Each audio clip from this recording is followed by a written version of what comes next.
My name is Delaney Brooks, and at 31 years old, I finally stopped begging for approval from the people who called themselves my family. The realization didn't come in a dramatic moment with slammed doors or tearful goodbyes.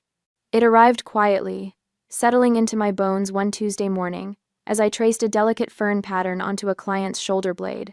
I stand in my Portland studio now, surrounded by the life I built without them. Sunlight pours through floor-to-ceiling windows, casting prism rainbows across my sketches. My teal hair catches the light as I lean over my workstation, arranging inks for the day's appointments. Botanical designs cover the walls, my signature style, that's earned me both a reputation and a waiting list. Delicate ferns unfurl across canvases, wild roses climb imaginary trellises, and forgotten woodland plants find immortality in my art. My fingers, stained with traces of ink that never fully wash away, tap the appointment book. 10 years have passed since I traded Connecticut's suffocating perfection for Oregon's embracing wilderness. 10 years since I stopped trying to fit the Brooks family mold and started carving my own instead. The contrast between my vibrant workspace and the rigid household that shaped my childhood couldn't be more striking. Back in Ridgefield, Connecticut, the 4-bedroom colonial that housed the Brooks family stood as a monument to respectability.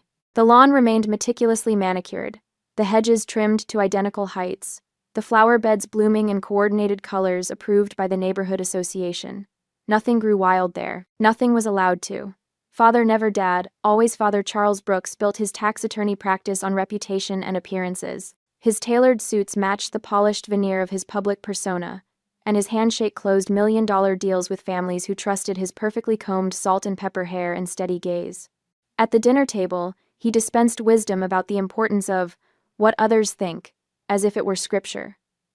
Reputation is currency, he would say, cutting his meat into precise squares, and the Brooks name is worth its weight in gold. Mother Eleanor to her friends, Mrs. Brooks to everyone else chaired 3 church committees and orchestrated the annual charity gala. Her calendar brimmed with social obligations, each one carefully selected to maintain or elevate our family's standing. She moved through rooms with practiced grace, her pearl necklace bouncing slightly against her collarbones as she laughed at jokes that weren't funny from people she secretly despised.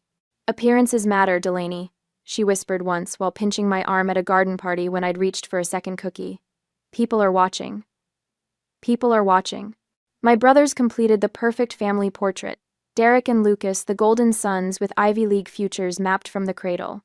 Derek excelled at debate and headed to Yale pre-law.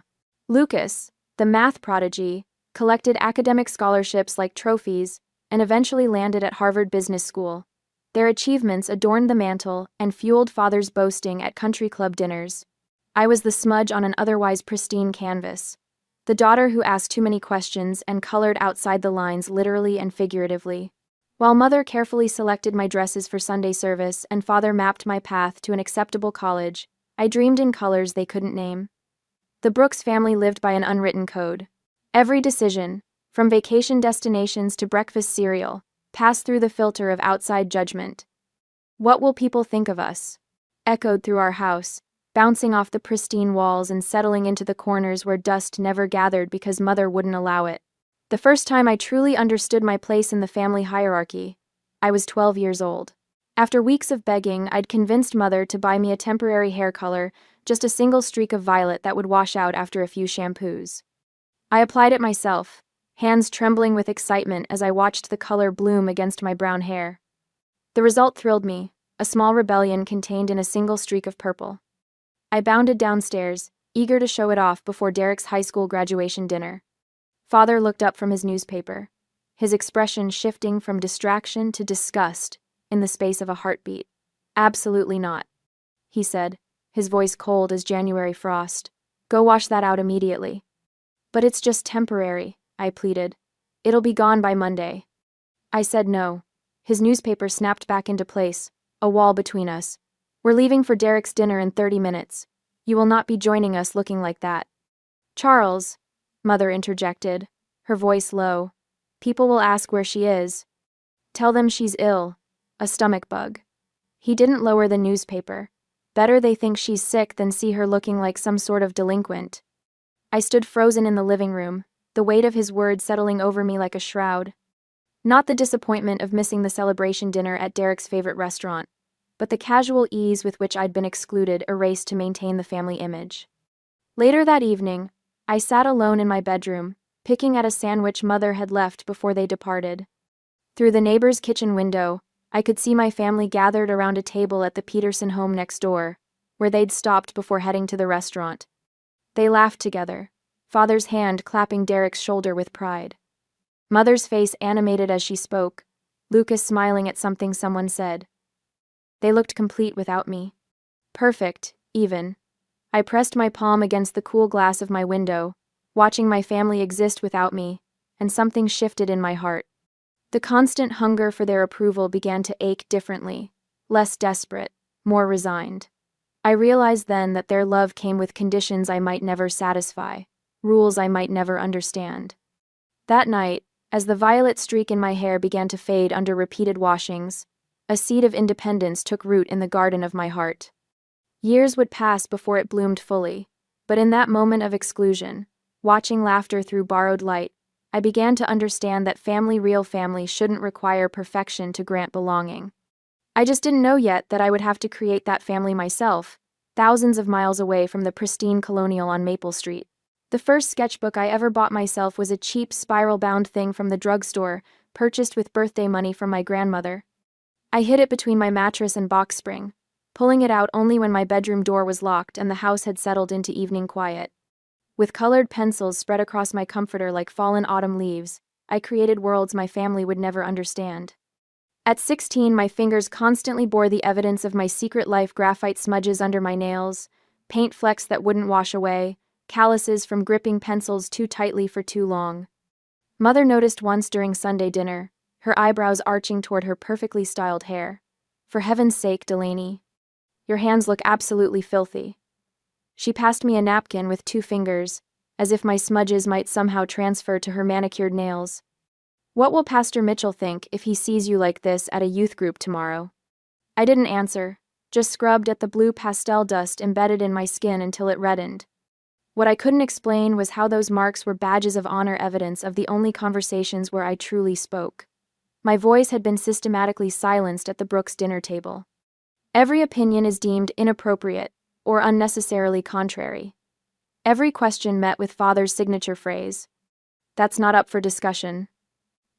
So I learned to speak through lines and colors instead, my drawings becoming the sentences I couldn't say aloud.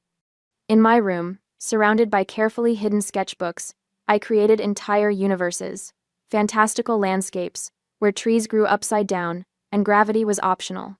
Portraits of women with fierce eyes and untamed hair. Abstracts that captured the tornado of emotions constantly swirling in my chest. Each page was a declaration of independence, a tiny revolution happening under my parents' roof without their knowledge. The summer before senior year, I discovered an online art forum. Trembling with nerves, I scanned and uploaded my first drawing, a self-portrait where my face emerged from tangled thorns, a single bird perched on my shoulder. I called it Caged. While my family slept, I returned to find comments from strangers around the world. "This speaks to me. Your line work is incredible. I feel this in my soul." I pressed my palm against my mouth to keep from crying out.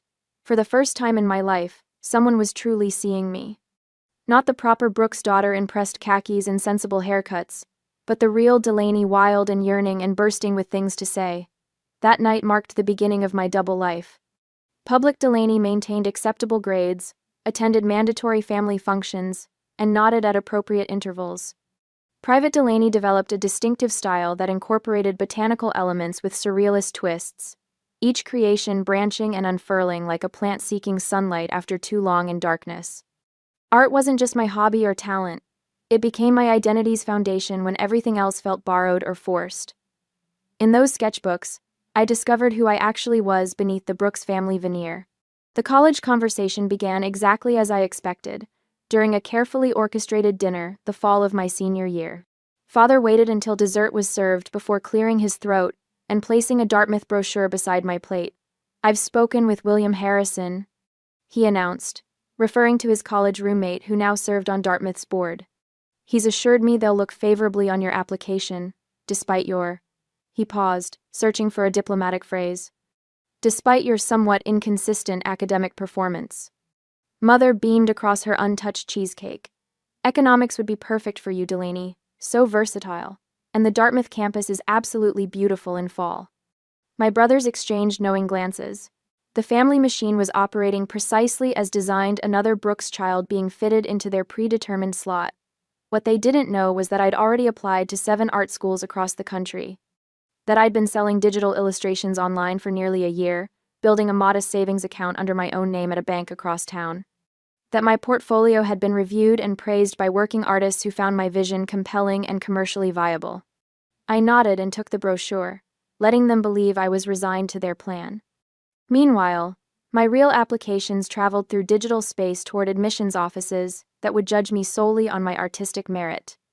The San Francisco Art and Design Institute acceptance letter arrived on a Tuesday in April. I collected it from the mailbox before anyone else came home, my hands shaking as I read and reread the words that would change everything. Not only accepted but offered a 75% scholarship based on my portfolio submission. For 3 days, I carried the folded letter in my sock drawer, taking it out at night to verify it was real. On Friday evening, when Father was particularly pleased with himself after winning a complicated tax case, I placed the letter on the dining table beside his coffee cup. He read it with mounting disbelief, his face transitioning from confusion to anger like storm clouds gathering. What is this nonsense? My college acceptance, I replied, my voice steadier than I expected. I start in September. Mother snatched the letter from his hands, her eyes widening. San Francisco? Art school? She said the words as if they were obscenities. Delaney, we've already discussed your future. The Dartmouth application. I never submitted it, I interrupted, something I rarely dared to do. I won't be needing it. Father's coffee cup hit the saucer with a sharp crack. This is absurd. We are not paying for you to waste 4 years drawing pictures 3,000 miles away. I'd anticipated this exact response, having rehearsed this conversation for months in my head. Now the words came easily, without trembling. That's fine. I've already earned it myself. I nodded toward the scholarship details. And I've saved enough for living expenses. The decision is made. The explosion was nuclear. Father's voice raised to levels that made the neighbors' dogs bark. Mother's tearful accusations of betrayal and ingratitude. Even my brothers emerged from their rooms to witness the spectacle of Delaney Brooks defying the family order. Throughout it all, I remained strangely calm, as if watching the scene from a distance. Their words, once so powerful they could shatter my confidence, now bounced off the armor I'd built through years of secret art and online validation. The next morning, I bought a one-way bus ticket to San Francisco. The journey would take 3 days, with transfers in Pittsburgh and Denver. 3 days to shed my old skin and prepare for rebirth in California sunlight. I packed methodically, 1 suitcase of practical clothes, toiletries, and a few books. My portfolio case held selected original drawings, my tablet, and external drives containing my digital work. Everything that mattered fit into 2 bags. No dramatic goodbyes disrupted my departure. Father had left for work without speaking to me. Mother remained in her bedroom with a headache. My brothers were conveniently elsewhere. The house felt emptier than usual, as I carried my bags down the familiar staircase one last time. Outside, spring sunlight dappled the manicured lawn. I paused at the end of the driveway, turning to take one final look at the colonial house where I'd spent 18 years searching for approval that never came. The symmetrical windows stared back blankly, revealing nothing of the turmoil within. The bus rumbled away from Ridgefield's pristine streets, carrying me toward a future I'd designed myself. Through the smudged window, I watched my childhood home shrink and finally disappear around a bend. The tightness in my chest, a constant companion for as long as I could remember, began to ease with each mile marker we passed. For the first time in my life, I'd chosen art over approval. The road ahead was uncertain and potentially difficult, but it was mine. Completely, undeniably mine. San Francisco welcomed me like the family I never had. The fog rolled through the Golden Gate each morning, wrapping the city in a silvery embrace that felt nothing like the suffocating propriety of Ridgefield. Here, green-haired baristas served coffee to suited businessmen without a second glance. Professors with full-sleeve tattoos lectured on classical techniques. The city pulsed with possibilities that expanded my lungs with each breath. "You're holding back," Professor Winters said during my first critique, tapping a weathered finger against my sketchbook. Her own arms bloomed with Japanese-style peonies that disappeared beneath her rolled sleeves. These botanical studies have technical skill, but where are you in them? Things. The question rattled me. Where was I? After 18 years of shrinking myself to fit into spaces too small for my spirit, I hardly knew. My roommate Zoe dragged me to her favorite tattoo shop that weekend, insisting it was time for my art school baptism. The studio smelled of antiseptic and possibility. Walls covered in flash sheets showcased everything from traditional anchors to watercolor abstractions. "What do you want?" asked the artist, a woman named Morgan, whose silver hair was cropped close on one side, flowing long on the other. I unfolded the design I'd sketched and refined for weeks, a single foxglove stem with blooms unfurling up my inner forearm. "These flowers are poisonous," I explained. "But they're also medicine in the right dose." Morgan's eyes crinkled at the corners. "I know exactly what you mean." The needle's sting brought tears to my eyes, but I welcomed the sensation. With each line etched into my skin, I reclaimed territory. My body, my choice, my permanent declaration of independence. When I returned to class Monday morning, I wore a short-sleeved shirt for the first time since arriving. Professor Winters noticed immediately, examining the healing tattoo with professional interest. "Now we're getting somewhere," she smiled. "Let's see how this translates to your work." The floodgates opened. My sketchbooks were filled with botanical studies that merged scientific precision with emotional resonance. Nightshade and hellebore, plants with dual natures like mine, capable of harm or healing depending on how they were handled. Professors began pausing longer at my station during critiques. My work was selected for the student gallery show, then for a local cafe exhibition. Phone calls home grew briefer, less frequent. "How are your business classes?" Father would ask, clinging to the fiction that I'd eventually transfer to a real degree program. "They're illuminating," I'd answer, technically not lying as I mixed colors for a study on light refraction through petals. Dean Wallace stopped me after final portfolio reviews junior year. "Brooks, your botanical illustration work is exceptional. Have you considered scientific illustration as a focus? The medical school needs someone with your eye for detail." The commissioned work paid my summer rent and built my first professional portfolio. I framed the check stub from the university and hung it above my desk, proof that art could be both passion and profession, despite what my family had predicted. Father's Christmas card that year included a note: "Still time to transfer credits to business school." I tucked it behind my first published illustration in a medical textbook. Two realities competing for wall space in my tiny apartment. Portland called me after graduation, a city where the wilderness crept right up to urban boundaries, where moss reclaimed abandoned spaces, and where Iron and Ivy, a tattoo studio specializing in botanical designs, had posted an apprenticeship opening. The owner, Rachel West, spent 30 minutes examining my portfolio before looking up. "Your line work is exceptional. The way you understand how plants grow, how they twist toward light, and grow that can't be taught."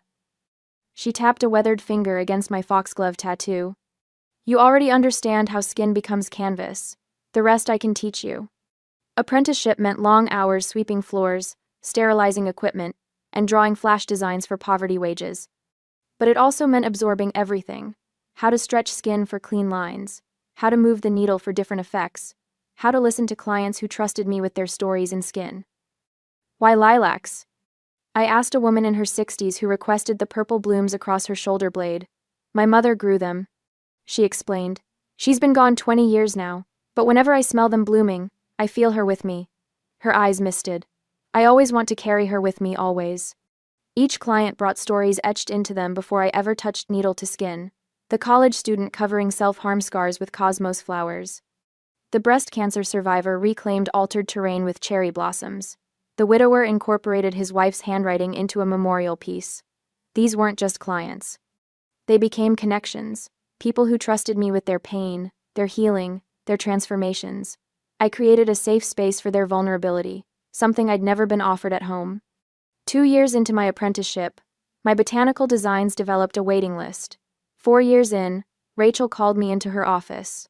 "I'm opening a second location," she said without preamble.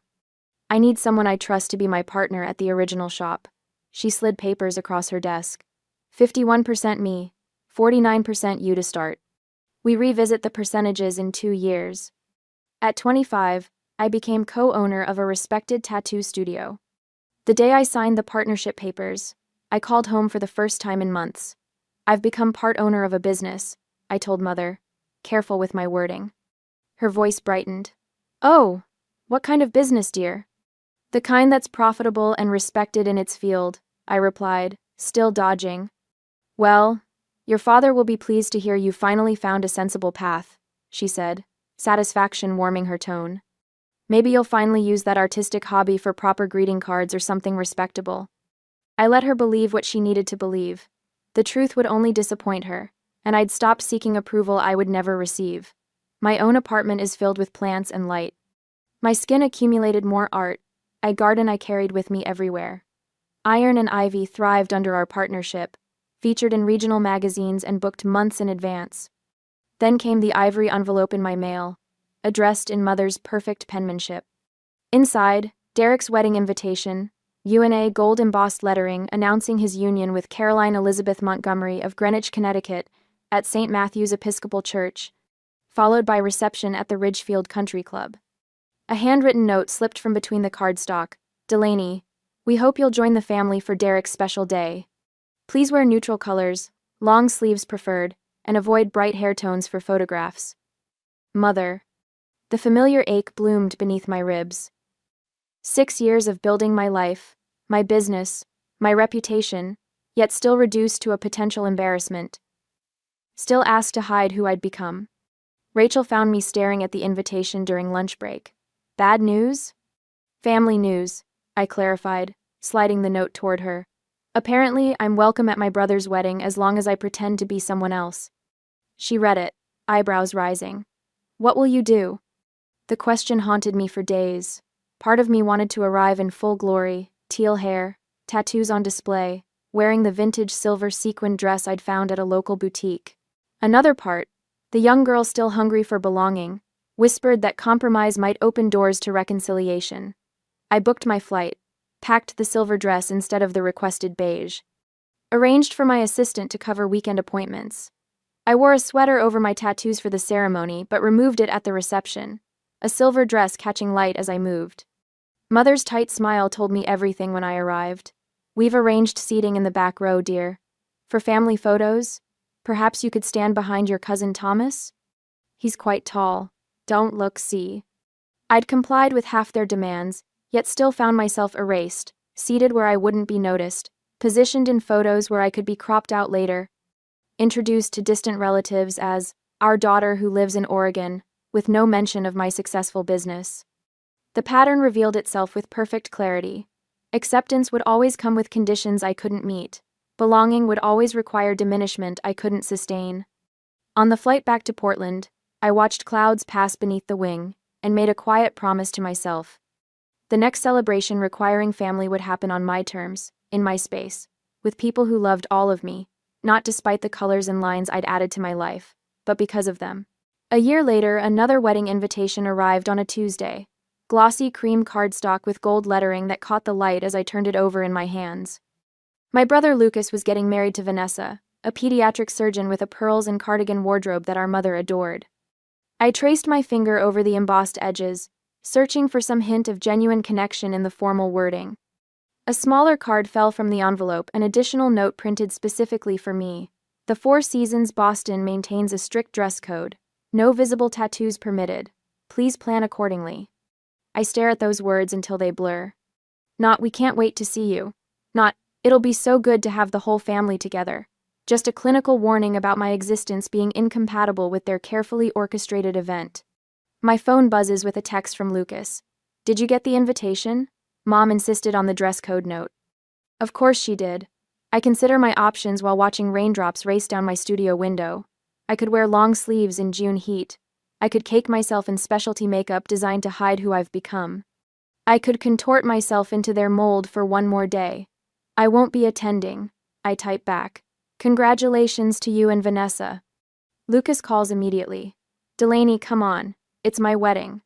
I understand that, I say, keeping my voice steady. And it's a beautiful venue with rules that don't accommodate me. You could cover up for one day, he argues. For family. I glance at the wildflowers blooming up my arm, each petal a milestone in my journey away from their suffocation. That's not something I'm willing to do anymore. The silence stretches between us, filled with unspoken ultimatums. Family events have become battlegrounds where my identity is the enemy. First, it was please dress appropriately for Thanksgiving. Then, maybe leave the nose ring at home for Christmas. Each invitation came with increasingly specific conditions for my presence. Mom and Dad will be disappointed, Lucas finally says. They usually are, I reply, and end the call. Over the next year, the invitations dwindled.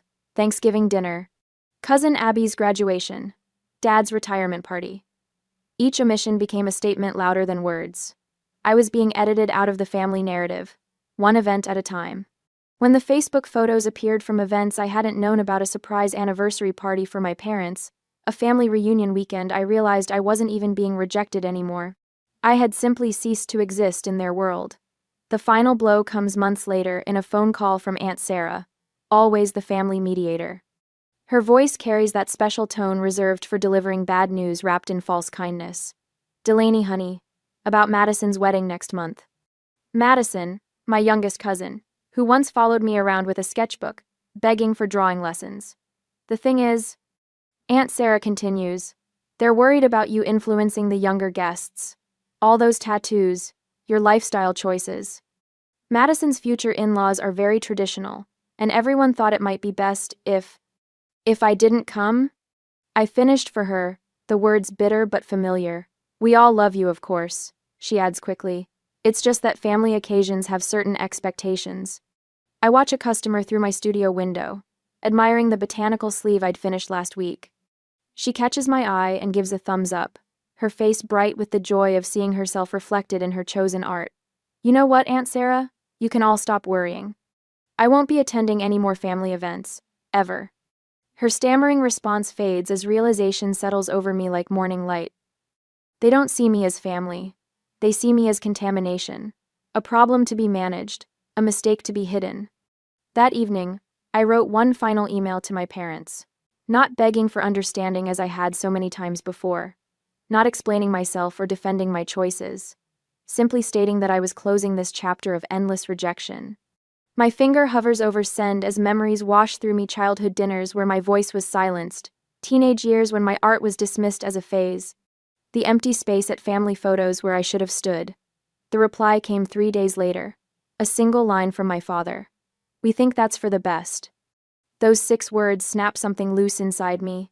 Not pain, as I expected, but relief, like setting down a heavy burden I'd carried for decades. I'd been seeking approval from people who had no intention of giving it. The endless cycle of rejection wasn't a failure on my part, it was liberation.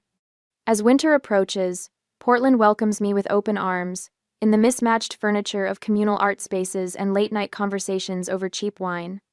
Zoe, a violinist with silver-streaked black hair, invites me to a gallery opening my first week in town. Fresh meat, she jokes, linking her arm through mine as she introduces me to everyone. Garrett, a poet with kind eyes and scarred hands from years of construction work, shows me the best coffee shops for sketching. Fiona, who creates installation art from discarded electronics, helps me find my apartment with the perfect north-facing windows. None of them demand explanations for who I am. None of them issue conditions for belonging. When Thanksgiving approaches, I brace for the familiar ache of exclusion.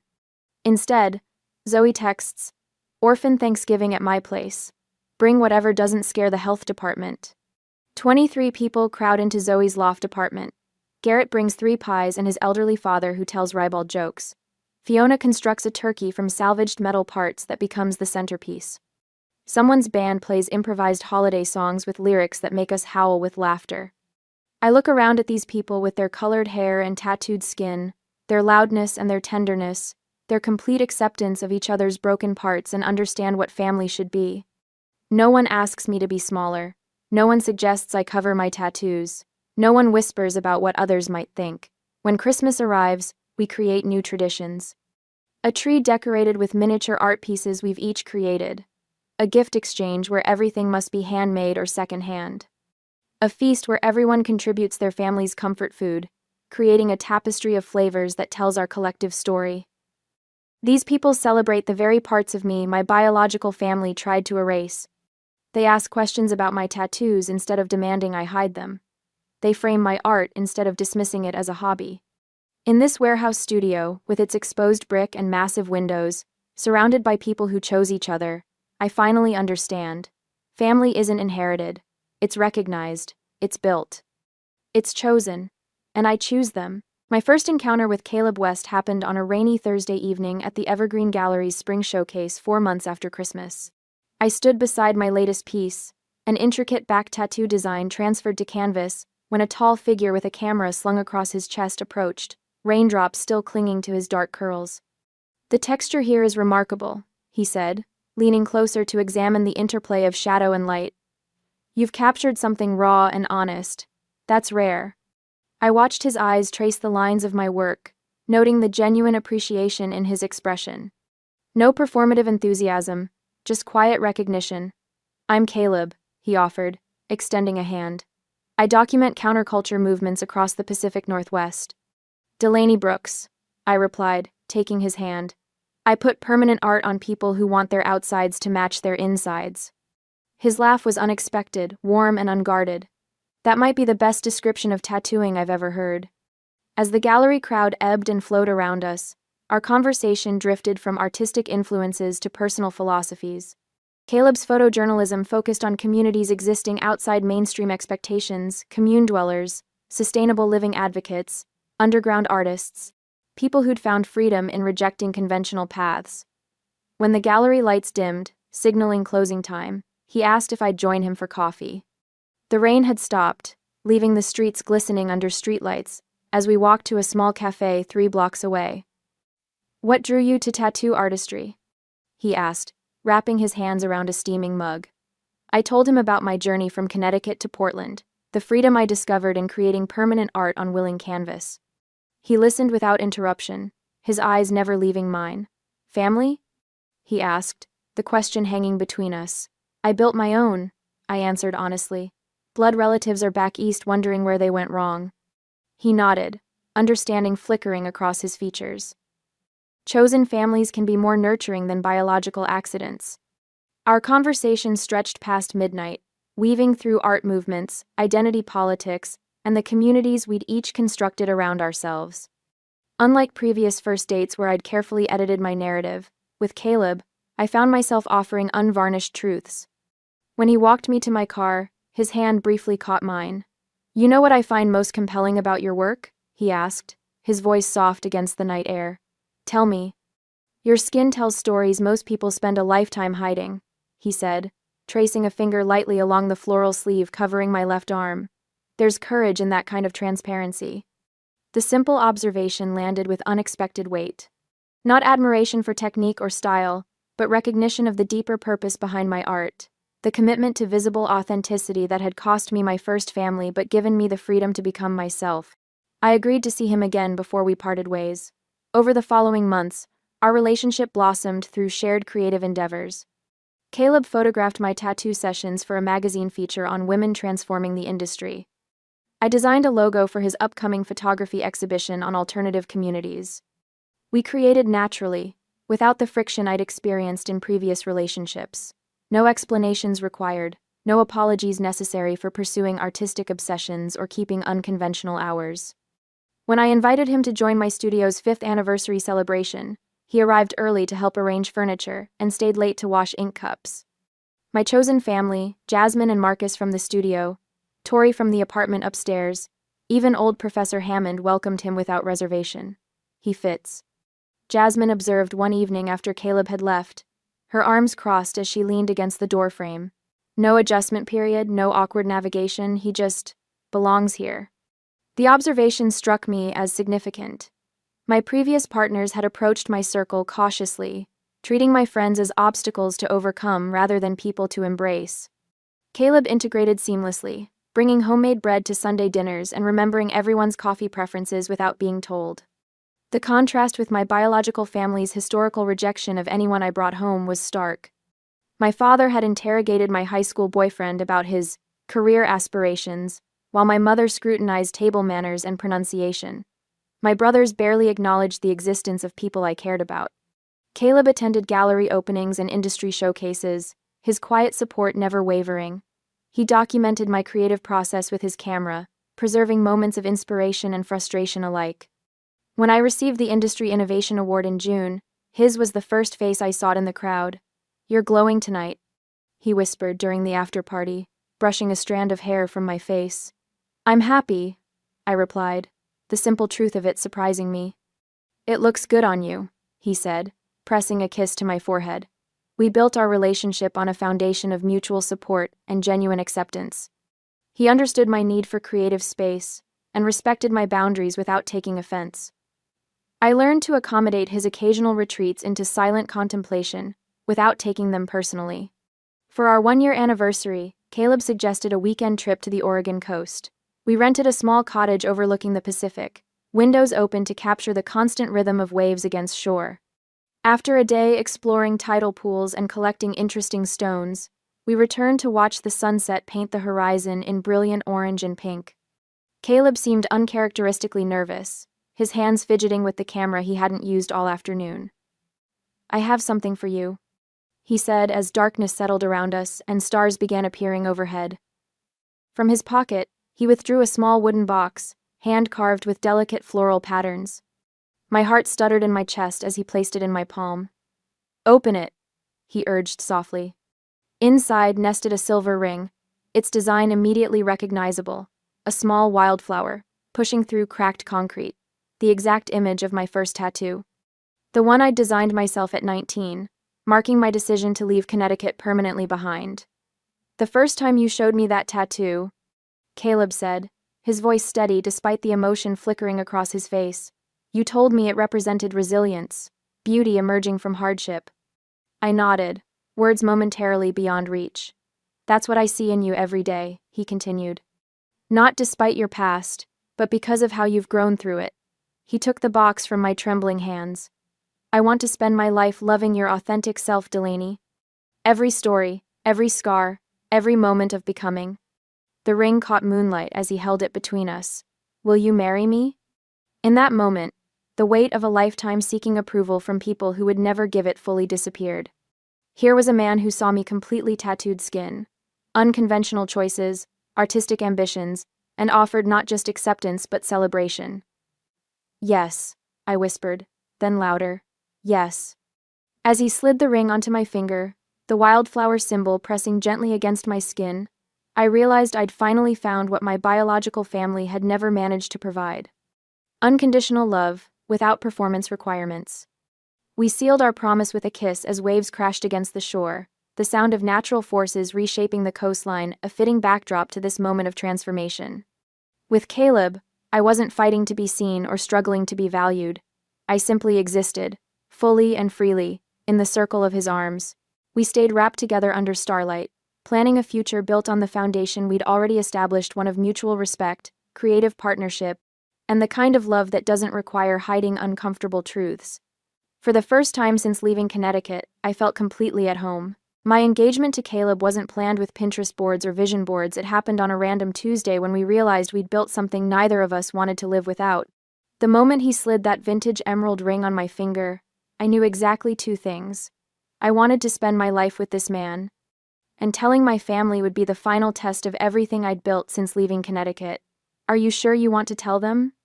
Caleb asked, his fingers tracing circles on my shoulder as we lay in bed that night. "We could just send them an announcement after." I shook my head, feeling a strange calm settle over me. One last chance. I need to give them one more opportunity to actually see me. The next morning, I crafted the email with coffee-steadied hands. No dramatic declarations or ultimatums, just simple facts. Caleb and I are engaged. We're planning a small ceremony in Portland in October. We'd love for you to be part of this new chapter in our lives. My finger hovered over the send button for 3 breaths before pressing down. The soft whoosh of the sent message sounded so mundane for something that felt like launching a flare into the dark Connecticut sky. Hope flickered briefly, a dangerous ember I thought had been extinguished years ago. Maybe this milestone would finally bridge the gap between who I was and who they wanted me to be. Maybe a wedding would matter enough for them to try. Mother's response arrived within hours, her words precise as her handwriting. "We would, of course, like to meet this young man before giving our blessing. Perhaps you could both visit Ridgefield soon?" Father's addition came at the bottom. "Congratulations. Will you be toning things down for the photos?" I stared at the screen, waiting for the familiar sting of their rejection. Instead, I felt clarity wash over me like cool water. Nothing had changed. All these years away, and they still saw me as something to fix, someone to approve under conditional terms. No tears came. Only decision. They want to meet you, I told Caleb that evening, passing him my tablet with the email displayed. To evaluate you, I should say. His eyes scanned the message, jaw tightening slightly at my father's question. And what do you want? He asked, setting the tablet aside. The pressure mounted over the following weeks. Mother called with suggestions about appropriate wedding attire, pale colors that wouldn't clash with my hair, which she still hoped would return to its natural state before the ceremony. Father emailed information about a photographer cousin who specialized in classic portraits that would stand the test of time. We'd be happy to contribute financially, Mother mentioned during our third call, her voice honeyed with control. Of course, that would mean accommodating certain family traditions. Traditions that had never included someone like me. When they requested we visit Connecticut so they could properly assess Caleb before the wedding, the thinly veiled judgment became impossible to ignore. They're treating this like you're applying for a position, I told Caleb, pacing our apartment, the suitable son-in-law interview. Caleb watched me move across the room, his expression steady. What do you want to do? He asked for the third time that week. They'd pick apart everything about you. I continued. Your artist's hands, your tattoos, how you talk about your work. They'd smile politely while deciding you're not good enough. I can handle scrutiny, he said softly. But this isn't about me. This is your decision entirely. I stopped pacing, caught by the simplicity of his statement. My decision, not theirs. They've never seen me, I whispered. Not once, in 31 years.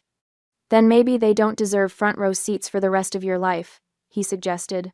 The truth landed with stunning clarity. They wouldn't be invited.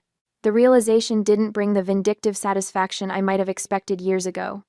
This wasn't about revenge or punishment. This was self-protection, the final boundary I needed to draw around the life I'd built. I don't want them there, I said, the words bringing immediate relief. I don't want to spend our wedding day waiting for their approval or criticism. I don't want to scan the crowd for disapproving expressions or brace for comments about my appearance. Caleb crossed the room and took my hands. Then we build this day our way. Our wedding planning transformed from a minefield into a celebration. Instead of navigating family politics, we chose flowers based solely on what made us smile. Our venue, the rooftop garden of our favorite local restaurant, reflected us perfectly with its urban botanical charm. We designed a ceremony that honored our journey readings from books that had shaped us, music that had carried us through difficult times, vows we wrote together over wine-fueled evenings. What about your parents? Stella asked during our weekly coffee date, her concern genuine. Will you regret not having them there? I've spent years regretting not having the parents I needed, I answered, surprising myself with the peace behind my words. I'm done with that now. My chosen family rallied around my decision with complete support. Marcus offered to walk me down the aisle. Stella became my planning partner, her organizational skills balancing my creative chaos. Caleb's parents called to tell me they were honored to welcome me officially into their family. Tattoos, teal hair, and all. The wedding transformed from a potential battlefield into a symbol of liberation. Not a day marked by who was missing, but by who had chosen to be present. Not an occasion weighed down by obligation, but lifted by authentic connection. For the first time, I understood that family wasn't something you constantly auditioned for. It was something you built, choice by careful choice, with people who saw you clearly and loved you anyway. Our wedding would be the first day of that new creation. A celebration not of who we were pretending to be, but of who we had always been beneath the expectations of others. Free. My name is Delaney Brooks, and today I marry the man who loves me exactly as I am. The converted warehouse overlooking the Willamette River glows with string lights that reflect off the water, creating constellations below to match the stars above. October in Portland brings a crisp breeze that carries the scent of fallen leaves and possibility through the open sliding doors. This space, once home to industrial machinery and corporate inventory, now cradles the most authentic celebration of my life. You ready? Mira asks, adjusting the final flower in my loose braid. Her hands, steady from years of tattooing alongside me, work with practiced precision. I turn to face the full-length mirror, propped against exposed brick. The woman staring back hardly resembles the girl who once hid sketchbooks under her mattress in Connecticut. My teal hair cascades over bare shoulders, and the silk of my open-back gown reveals the spine tattoo I designed myself. My story. My skin. The words flow down my vertebrae, in a script that resembles climbing vines. More than ready, I answer, running my fingers along the delicate beadwork at my waist. 31 years in the making. The music shifts, not the traditional wedding march my mother would have insisted upon, but an acoustic version of the song Caleb and I danced to the night we met. My cue, I walk the aisle alone by choice. Not because there's no one to give me away, but because I've spent years reclaiming myself. The faces that turn to watch my approach belong to people who chose to be here, artists whose work hangs beside mine in galleries, clients whose skin carries my art, friends who held space for my transformation. Their eyes reflect approval that requires no performance, no pretense. Caleb waits beneath an installation of paper cranes and copper wire sculptures created by our artist friends. His eyes widen at the sight of me, and tears immediately form. This man, with his photographer's eye for beauty in unexpected places, sees me completely. "You are everything," he whispers as I reach him, his voice breaking. Our officiant, Marcus, who runs the gallery where Caleb and I first exhibited together, smiles at the assembled guests. We gather today not to witness the beginning of a relationship, but to recognize a bond that already exists. This ceremony is a public declaration of a private devotion Delaney and Caleb have built through creativity, honesty, and the courage to be fully themselves. Thank you for watching. The vows we exchange contain no promises of obedience or servitude. Instead, we pledge acceptance of each other's evolution, authenticity in all seasons, and the freedom to create without judgment. I promise to never ask you to shrink yourself for my comfort, Caleb says, his voice steady now despite the tears tracking down his cheeks. Your wildness is why I fell in love with you. When I speak, my voice carries to the rafters without trembling. I promise to stand beside you, never behind you or before you. I choose you with open eyes and a full heart, not because you complete me, but because you celebrate my completeness. Laughter punctuates the ceremony, genuine and uninhibited. When I fumble the ring, nearly dropping it between the wooden slats beneath our feet, nobody gasps in horror. Instead, Marcus quips, artist's hands precise with ink, clumsy with jewelry, and the crowd erupts in knowing chuckles. As we kiss to seal our vows, cheers erupt that seem to shake the industrial chandeliers overhead. I feel something settle in my chest, a certainty that has been building since I first stepped off that bus in San Francisco, with nothing but determination and a portfolio. This is what belonging feels like.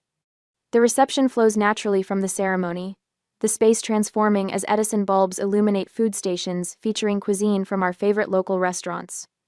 No assigned seating, no stuffy dinner service, where conversation dies beneath the weight of formality. People gather in fluid groups, plates balanced on knees, wine glasses clutched while gesturing to emphasize stories. Against one wall, Vince, a local tattoo artist who mentored me when I first moved to Portland, has set up a small station offering commemorative designs. Nothing elaborate, tiny symbols that guests can choose to mark this day. A line forms quickly, laughter erupting whenever someone winces at the first touch of the needle. Your father would collapse at the sight. Jokes Amelia, my former art professor who drove up from San Francisco for the wedding. She gestures toward the tattoo station with her wine glass. That's partly why I love it. I admit, watching as Caleb's cousin receives a small geometric heart on her wrist. Though honestly, I stopped making decisions based on what would horrify my family years ago. The opposite wall showcases Caleb's photography, not wedding portraits or engagement photos, but his professional work. Urban landscapes of Portland, intimate portraits of artists in their studios, and a series he calls Reclamation, featuring people and their tattoos, each image paired with the story behind their body art. My portrait hangs in the center, back to the camera, spine tattoo fully visible, face turned just enough to show my profile illuminated by golden hour light. You've created something remarkable here, Marcus says, appearing at my elbow with a plate of appetizers. And I don't just mean marriage. I follow his gaze around the room to the diverse group of people who form our chosen family, to the art that surrounds us, to the atmosphere of celebration unburdened by pretense. We wanted a wedding that felt true, I told him, not a performance. Mission accomplished. he says, squeezing my shoulder before drifting away to chat with other guests. As the night deepens, Caleb finds me near the dessert table and wraps his arms around my waist. "How does it feel to be Mrs. Reed?" he murmurs against my ear. I turn in his embrace, meeting his eyes. "Actually, I'm still Delaney Brooks, and you're still Caleb Reed, two whole people who chose each other." His smile widens. "I wouldn't have it any other way." The celebration continues until the early morning hours. Nobody checks, watches, or slips away early with polite excuses. These people, artists, dreamers, truth-tellers, understand the value of moments like these.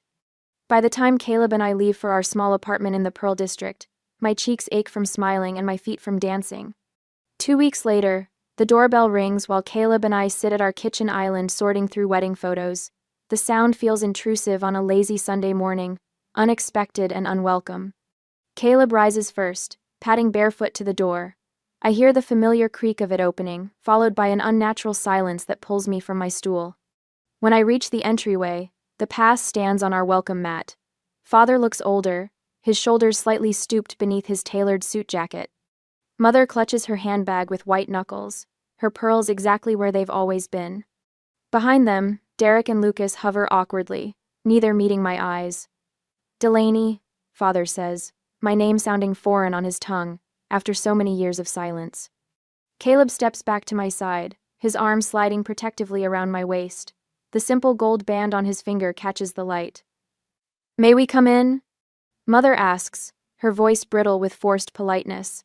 I hesitate only briefly before nodding.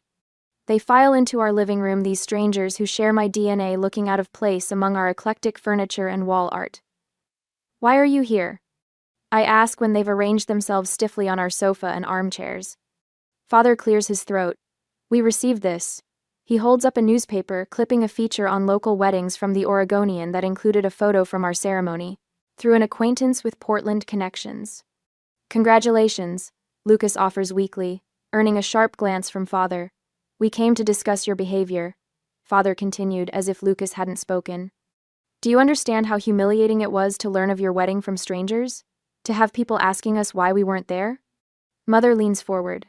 "The Hendersons' daughter saw it online. She asked Eleanor about it at her charity luncheon. She speaks as if this explains everything, as if social embarrassment justifies their sudden appearance after years of silence." "Did you expect an invitation?" I ask, genuine curiosity in my voice.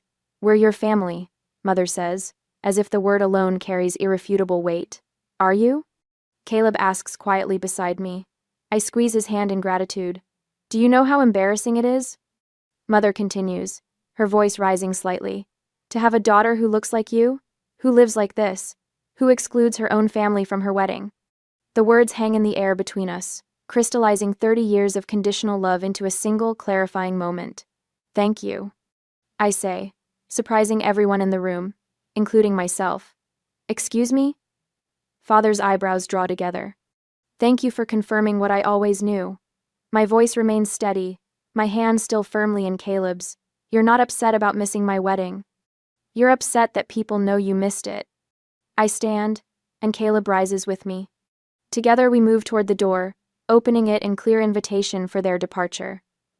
"I have built a life surrounded by people who love me for who I am, not who you wanted me to be," I tell them, looking each family member in the eye. That's something worth celebrating. They leave with stiff backs and tight lips, no embraces or promises to keep in touch. The door closes on 30 years of conditional love, with a soft click that sounds like freedom. Caleb pulls me into his arms as their footsteps fade down the hallway. "You okay?" I press my forehead to his shoulder and breathe deeply.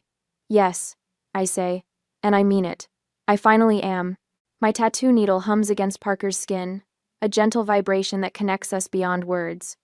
She winces slightly as I trace the outline of a butterfly emerging from what looks like shattered glass, her first tattoo at 39. "My mother told me tattoos were for people with no future as a dewstack," Parker whispers as I pause to wipe away excess ink. "I believed her for 20 years. I nod, understanding flowing between us like current. Mine said they were for people with nothing to lose. And here we are, Parker laughs, the tension in her shoulders easing. Turns out they were wrong about a lot of things. 3 months have passed since my wedding. 3 months of waking up beside Caleb without that familiar knot of anxiety in my stomach, wondering if today would be the day I'd finally earn my family's approval. 3 months of processing through my sketchbooks and journals, pouring out decades of rejection onto pages that hold my pain without judgment. In my studio's quiet hours, I've created more than art. I've built understanding. Each brushstroke and journal entry has helped me recognize that what my family saw as rebellion was actually survival. My colored hair, my tattoos, my refusal to shrink myself. These weren't weapons wielded against them, but shields I crafted to protect myself. Almost done, I tell Parker, adding the final touches to her butterfly. How does it feel? Like freedom, she says, eyes welling. Like I'm finally allowed to exist in my own body. Her words crystallize something I've been feeling since opening Ember Ink Collective 6 weeks ago. What started as a solo studio has become a sanctuary for first-time clients like Parker people, healing from body shame, from families who taught them their bodies weren't truly theirs. I've transformed my understanding into purpose, creating a space where vulnerability is honored rather than exploited. The mint green walls, the comfortable chairs, the absence of mirrors, except when necessary, every detail designed to say, "You belong here exactly as you are." There, I say, setting down my tools and gently cleaning the finished piece. Take a look. Parker's gasp of joy feeds something hungry in my soul. It's perfect, she whispers, touching the skin around her new tattoo reverently. It's exactly how I imagined it would feel. I know she's not just talking about the butterfly. Later that evening, after locking up the studio, my phone buzzes with a text from a number I still recognize, despite months of silence. Lucas. My middle brother. Can we talk? Coffee sometime? My hands tremble slightly as I show the message to Caleb across our kitchen table. He reaches for my fingers, steadying them with his warm palm. What do you want to do? He asks, his voice neutral. Supportive without directing. I don't know, I admit, staring at those 7 simple words that somehow carry the weight of decades. Part of me wants to ignore it. Somehow. And the other part? I trace the wood grain of our table. Is curious. 3 days later, I'm sitting across from Lucas at a coffee shop equidistant between our homes, his in the suburbs, mine downtown. He's aged in ways that surprise me, fine lines around his eyes that weren't there at Christmas 2 years ago, when he last stood silently by, while our father made cutting remarks about my unfortunate lifestyle choices. You look good, Dell, he says, using my childhood nickname cautiously, like testing ice on a frozen lake. Thanks, I reply, neither cold nor warm, waiting. Lucas wraps his hands around his mug, knuckles whitening. Jenny's pregnant, he says finally. 4 months along. Congratulations. I offer, meaning it despite everything. It's making me think about things, about family.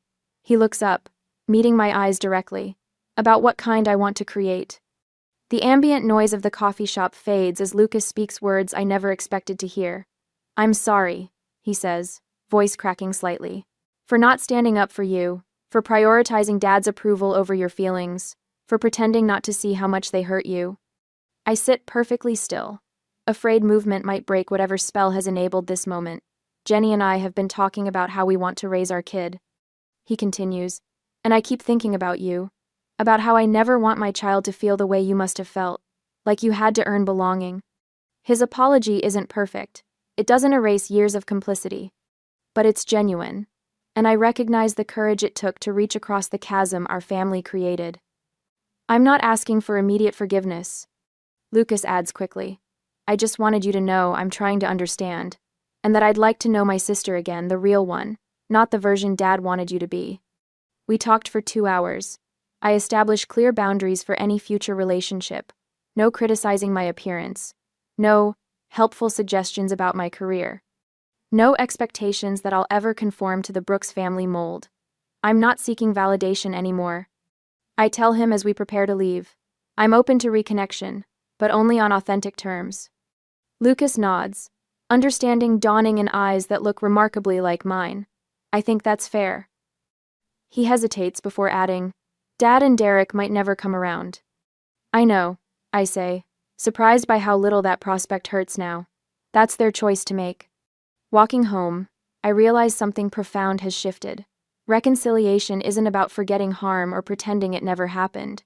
It's about mutual respect and the courage to begin again differently. The wedding invitation arrives on a Tuesday in early spring, a cream-colored envelope with my cousin Emma's distinctive handwriting. Inside, beneath the formal request for my presence at her marriage to Thomas Wells, she's written a personal note. Delaney, I want you there exactly as you are. Teal hair, tattoos and all. You've always been braver than the rest of us. Love, M. I trace the words with my fingertip, remembering Emma as the quiet cousin who always seemed to be watching, observing the family dynamics with thoughtful eyes. We were never close. She was younger, more compliant with family expectations, but her invitation feels like recognition. Are you going to go? Caleb asks that evening as we prepare dinner together, moving around our small kitchen in the synchronized dance of people who know each other's rhythms. I chop vegetables with precise strokes. I think so. The knife taps against the cutting board. Not for forgiveness, for closure. I'll be right beside you, he promises, kissing my temple. 2 months later, we arrive at the historic stone church where generations of my extended family have celebrated milestones. My hair is freshly dyed teal, vibrant against the simple elegance of my dress. Caleb's hand rests steadily against the small of my back as we enter. The reactions are exactly as I expected. Aunt Judith's eyes widen in shock before she quickly turns away. Uncle Robert greets me with stiff politeness, his gaze never quite meeting mine. My parents sit near the front, shoulders rigid, neither turning when whispers announce our arrival. But there are surprises too. Cousin Matthew embraces me warmly. About time you came back, he says with genuine pleasure. Emma herself rushes over in her pre-ceremony gown, hugging me fiercely. Thank you for coming, she whispers. It means everything. I realize then what this moment truly is. Not a battlefield or a proving ground, but simply a gathering of people connected by blood and history. Some will never accept me. Others might be trying to learn. The difference now is that neither reaction defines me. During the reception, I catch my mother watching me from across the room. For a moment, something like regret flashes across her face before she looks away. We don't speak. Some bridges remain uncrossed. But Lucas introduces Jenny to me with pride in his voice. My sister, the artist, he says, and the title carries no mockery. Driving home that night, exhausted but peaceful, I rested my head against the passenger window. I don't need them to love me anymore. I tell Caleb, the revelation settling like a blessing. I'm no longer defined by their exclusion. The next morning in my journal, I write words that feel like coming full circle. Family isn't DNA. It's the people who never ask you to shrink. 6 months later, Ember Ink Collective has grown beyond my wildest dreams. What began as my private studio now houses 3 additional artists, each bringing their own healing journey to our collective work. The space has become more than a tattoo parlor, it's a community gathering place where art and acceptance intertwine. I've started mentoring younger artists facing family struggles similar to mine. 2 weeks ago, we established the Ember Scholarship for art students estranged from their families, funded by a portion of our studio profits. Sometimes, I marvel at the perfect symmetry of it all. Once rejected for being too different, I'm now celebrated for that very difference. The qualities my family tried to suppress have become my greatest strengths, my most valuable offerings to the world. This morning, a new client sits nervously in my consultation chair. She's in her 50s, recently divorced, hair freshly cut in a style her husband always forbade. I don't know if I'm brave enough for this, she confesses, showing me the small butterfly design she wants on her wrist. I smile, recognizing her courage for what it is. Have you ever had to choose between peace and approval? I ask gently. Her eyes meet mine, understanding blooming between us. Every day of my life, she answers.